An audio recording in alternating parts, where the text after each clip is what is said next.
सोनकच्छ तहसील के टप्पा भवरासा अंतर्गत गांवों में कई किसानों द्वारा अपने अपने गेहूं की फसल काटने के बाद खेतों में खड़े गेहूं की नरवाई रात्रि व दिन के समय में खेतों में आग लगाकर जलाई जा रही है, जिसको लेकर प्रशासन सतर्क है। जिसको लेकर प्रशासन द्वारा किसानों को समझाइश भी दी जा रही है। प्रचार प्रसार भी खूब किया जा रहा है। कई जगहों पर सैटेलाइट से निगरानी भी रखी जा रही है। इसके बावजूद भी किसान समझने को राजी नहीं है, जिसको लेकर आज सोनकच्छ एसडीएम प्रियंका मिमरूड, भवरासा नायब तहसीलदार लखन सोमानिया, पटवारी अशोक चौहान, नेहवरी फाटे से लगे एक खेत पर आग लगने की सूचना मिलने पर मौका स्थल पर पहुंचे। मौके पर पहुंचे सोनकच्छ एसडीएम ने मौके पर भवरासा नगर परिषद व सोनकच्छ नगर परिषद में आग बुझाने वाले दमकल को लेकर फोन लगाया, तो ना तो सोनकच्छ नगर परिषद से दमकल काफी समय तक नहीं पहुंचे और ना ही भवरासा नगर परिषद में तो दमकल उपलब्ध ही नहीं है। जो थी वह भी किसान आंदोलन के समय आग की भेंट चढ़ गई। इसके बाद से आज तक यहां दमकल नहीं आई। फिर भी पानी का टैंकर नेवरी फाटे स्थित क्षेत्र पर नहीं पहुंचा, जिस पर एसडीएम व नायब तहसीलदार काफी समय तक इंतजार करते रहे। जब मौके पर खेत मालिक किसान पहुंचा तो उससे एसडीएम ने आग लगने की वजह पूछी, तो किसान द्वारा कहा गया कि मुझे इसकी जानकारी नहीं है, मुझे तो अभी अभी पटवारी जी का फोन आया है कि आपके खेत में आग लग गई है और साहब मौके पर पहुंच चुके हैं। जब इस संबंध में सोनकच्छ एसडीएम से चर्चा की गई तो उनका कहना है कि जो भी किसान नरवाई जलाएगा उसके खिलाफ एफआईआर व कड़ी कार्रवाई की जाएगी, क्योंकि नरवाई जलाने पर शासन ने प्रतिबंध लगा रखा है। वहीं इस तरह की आगे भी कार्रवाई जारी रहेगी।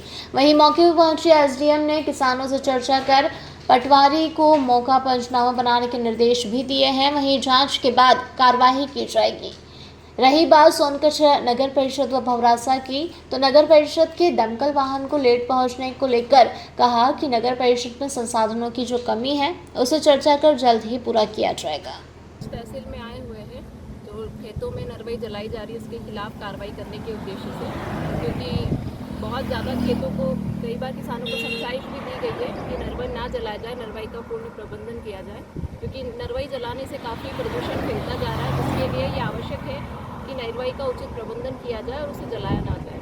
इसी उसमें हम आज कार्रवाई करने के उद्देश्य से निकले हैं, ताकि हम लोगों को समझाइश भी दे सकें और कहीं पर अगर कोई ऐसा कार्रवाई की गई है या किसानों द्वारा नरवाई जलाई गई है तो हम उसके खिलाफ उचित कार्रवाई करेंगे। अभी तक कितनी कार्रवाई करेंगे? अभी तक हमारे जो भी जानकारी में आया था उसके अलावा हमारे पंचनामे आ गए हैं। 1-2 किसानों पर जुर्माना आरोपित किया जा चुका है और आगे भी अगर हमें ऐसी जानकारी मिलती रहेगी कि किसान जला रहे हैं तो हम जुर्माना भी करेंगे, साथ में एफआईआर भी दर्ज कराएंगे। मैडम अभी 1 घंटे से खड़ा है, ना तो कोई फायर ब्रिगेड आई है ना कुछ भी नहीं आई है, तो क्या करें? 15 मिनट हुए हैं अभी हमें यहाँ खड़े हुए। तो नगर परिषद, दोनों नगर परिषदों को हमने बता दिया है, सोनकच्छ और भवरासा दोनों से ही फायर ब्रिगेड निकल चुकी है।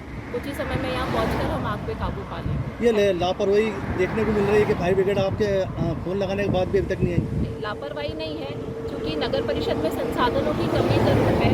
उसी कमी की वजह से ये देरी अधिकतर हमें देखते हैं कि हो जाती है।